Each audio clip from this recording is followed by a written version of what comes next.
Hi everyone, welcome to Shivshakti channel. Third party వలన దూరమైన మీ person third పార్టీతో హ్యాపీగా ఉన్నారా లేదా అనేది ఈ రీడింగ్లో చూద్దామండి.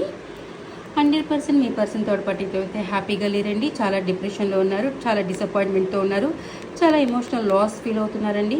మీకు దూరమైనందుకు, మిమ్మల్ని వదిలిపెట్టి వచ్చేసినందుకు చాలా చాలా రిగ్రెట్ ఫీల్ అవుతున్నారండి. ఐసోలేషన్ ఫీల్ అవుతున్నారు, లోన్లీనెస్ ఫీల్ అవుతున్నారు అండ్ మీ గురించి చాలా ఓవర్ థింకింగ్ అయితే చేస్తున్నారండి. ఈ రిలేషన్లో ఒక నిర్ణయం తీసుకోవాలని ఆలోచిస్తున్నారు. మీ పర్సన్ లైఫ్లో థర్డ్ పార్టీ ఇక్కడ చూపిస్తుంది, వాళ్ళ ఫ్యామిలీ చూపిస్తుందండి.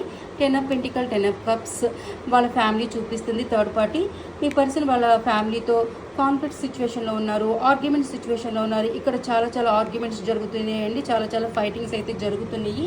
థర్డ్ పార్టీ మీ పర్సన్ని చాలా చాలా మాటలతో హర్ట్ చేస్తున్నారండి.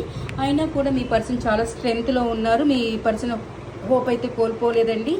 మీ పర్సన్ మీకోసం అయితే క్విక్ యాక్షన్ తీసుకోవాలనుకుంటున్నారండి. మీ పర్సన్ మీకోసం చాలా క్విక్ యాక్షన్ తీసుకోవాలనుకుంటున్నారు. మిమ్మల్ని మీట్ అవ్వాలనుకుంటున్నారు, మిమ్మల్ని కలిసి మీతో మాట్లాడాలనుకుంటున్నారండి. మీ విషయంలో మీ పర్సన్ చాలా అట్రాక్ట్ ఫీల్ అవుతున్నారండి. మళ్ళీ ప్యాషనేట్గా ఈ రిలేషన్లో రీస్టార్ట్ అయితే చేయాలనుకుంటున్నారండి. మీకు నైట్ ఆఫ్ కప్స్ ఎమోషన్తో కూడిన ప్రపోజల్ ఇవ్వాలనుకుంటున్నారు అండి మీ పర్సన్ మీకు. ఈ థర్డ్ పార్టీ ఒప్పుకున్నా ఒప్పుకోకపోయినా మీ పర్సన్ అయితే ఇండిపెండెంట్ డిసిషన్ తీసుకోవాలనుకుంటున్నారండి మీకోసం. అంతేకాకుండా మీ పర్సన్ మీకోసం సెప్టెంబర్ మంత్లో కానీ లేకపోతే 9 వీక్స్లో కానీ యాక్షన్ తీసుకుంటారండి.